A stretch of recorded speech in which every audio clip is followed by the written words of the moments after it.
So, the strategy that we are going to use is basically the one that we always use on this channel. I'll try to simplify it further so that we can see how we get the initial trend. The initial trade is the most important one because that is where we are going to add on like a pro, as we talked earlier before. So how do we get the initial trade? The initial trade is attained by a system that we call break of structure twice, break of structure twice. What do we mean by that?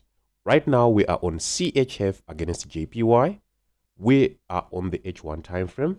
And then the first thing is to see break of structure. We can see that the market gave us a drop, creating this low, and we need to see this low being broken. It was actually broken on this particular move. Then after that, we can see the market breaking again structure on this particular move. When we see breaks of structure on H1 twice, like what we've seen, we now need to switch to the M15 time frame, where we can see another break of structure twice. So on the M15 time frame, which is this one, we can see that we had first break of structure on the H1, the second break of structure on the H1 again. Then on the M15, we need twice break of structure again.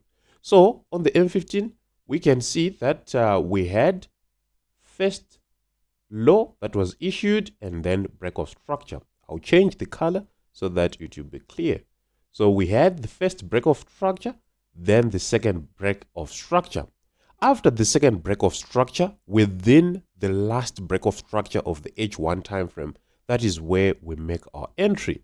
So at this particular point, that is where we were starting to look for a candlestick reversal pattern to see a buy. Therefore, our first entry was going to be in this particular phase. Our second entry or our add-on entries are now at pullbacks. How do we remove the subjectivity of pullbacks?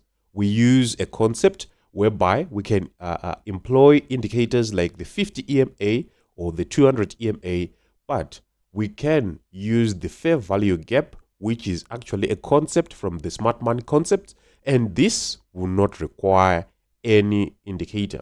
So what is the fair value gap? We can see that whenever the market is trending to the upside or to the downside, we can see open volumes or open structures. What do we mean by that? A fair value gap is a gap that is in between the low of a candle, right, to the high of a candle, which are not connecting to each other. What do we mean by that? We can see that within a move of these three candles, there is this candle and this candle. However, the high of this candle and the low of this candle have interacted. But for fair value gap, we see the low of this candle and the high of this candle did not interact. Therefore, we can safely say this was a fair value gap. And we can see as well, we had the low of this candle and the high of this candle. In between these three candles, there was no interaction. Therefore, it was a fair value gap. So basically, we are saying the fair value gap is a point where we expect to see the market react. Basically, for this particular strategy, where we have made our initial entry at the third impulse of the third impulse, we will need to see a double tap of that region. So let's clear everything.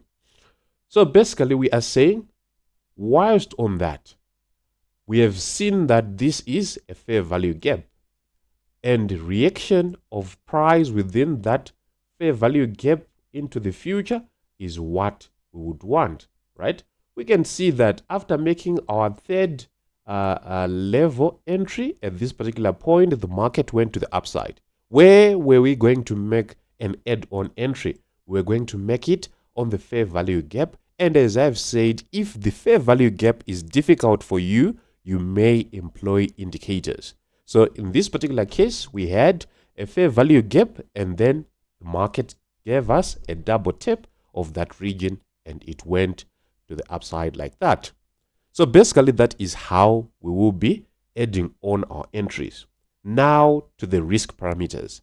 When we are adding on entries to an initial entry point, we need to add entries with half the lot that we have used initially. So for example, our first entry was 1 lot, or our add-on entries are going to be 0.5. This is to limit the amount of risk that will come if the market decides to retrace completely against us. So at least with this, we can actually mitigate the amount of risk that comes with that.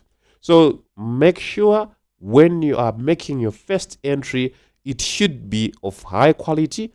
That is an entry whereby you have waited for the right time to enter the market. And then for the add-ons, we are adding on the fair value gaps or on the indicators, basically like that. And when we are adding, let's cut the risk into half so that whenever the market decides to retrace against us, we will actually be on the safer side. Basically, on that note, we've come to the end of our today's video. I'll see you in the next one, and have a blessed day.